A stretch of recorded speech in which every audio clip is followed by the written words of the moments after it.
పుల్వామా ఉగ్రదాడి అనంతరం ఇరు దేశాల ఉద్రిక్తతల నడుమ బోర్డర్ సెక్యూరిటీ ఫోర్స్ కు చెందిన సైనికుడు పూనం కుమార్ సాహు భారత్ సరిహద్దు దాటి పాక్ భూభాగంలోకి ప్రవేశించారు. దీంతో అతడిని పాక్ సైన్యం దాదాపుగా 20 రోజుల పాటు బంధించి మే 14వ తేదీన భారత్ కు అప్పగించింది. అయితే 2019లో పుల్వామా దాడి జరిగింది. ఆ సమయంలో సైతం వింగ్ కమాండర్ అభినందన్ వర్ధమాన్ పాకిస్తాన్ భద్రతా బలగాల చేతికి చిక్కారు. ఆ సమయంలో సైతం అభినందన్ వర్ధమాన్ ను భారత్ కు అప్పగించిన సంగతి మనందరికీ తెలిసిందే.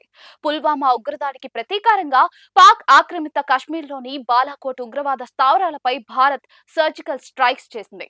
ఈ సందర్భంగా వింగ్ కమాండర్ నడుపుతున్న యుద్ధ విమానం పాక్ భూభాగంలో కూలింది. ఈ సందర్భంగా అభినందన్ వర్ధమాన్ ను పాక్ భద్రతా బలగాలు చుట్టుముట్టి బంధించాయి.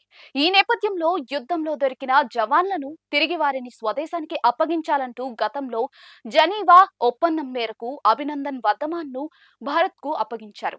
అయితే పాక్ భద్రతా బలగాలు అభినందన్ వర్ధమాన్ ను భారత్ కు అప్పగించిన వెంటనే అతడికి వైద్య పరీక్షలు నిర్వహించారు. అతడిని మానసికంగా లేదా శారీరకంగా ఏమైనా హింసించారా అని వైద్య పరీక్షలు చేశారు. ఆ తర్వాత అతడిని ఎయిర్ ఫోర్స్ సిబ్బందికి అందజేశారు. ఇక అతడిని యుద్ధ విమానాలను నడిపేందుకు ఎయిర్ ఫోర్స్ ఉన్నతాధికారులు అనుమతి నిరాకరించారు. దీంతో ఆయన కొంతకాలం పాటు కార్యాలయ విధుల్లోనే నిమగ్నమయ్యారు. కొంతకాలం తర్వాత అతడికి ఎయిర్ ఫోర్స్ యుద్ధ విమానాలను నడిపే బాధ్యతను కట్టబెట్టింది. 2004లో ఆర్మీలో అభినందన్ వర్ధమాన్ ప్రవేశించారు. ఆయన తండ్రి గతంలో ఆర్మీలో పనిచేసి రిటైర్ అయ్యారు. అలాగే ఆయన సోదరుడు సైతం ఆర్మీలో విధులు నిర్వహిస్తున్న సంగతి మనందరికీ తెలిసిందే.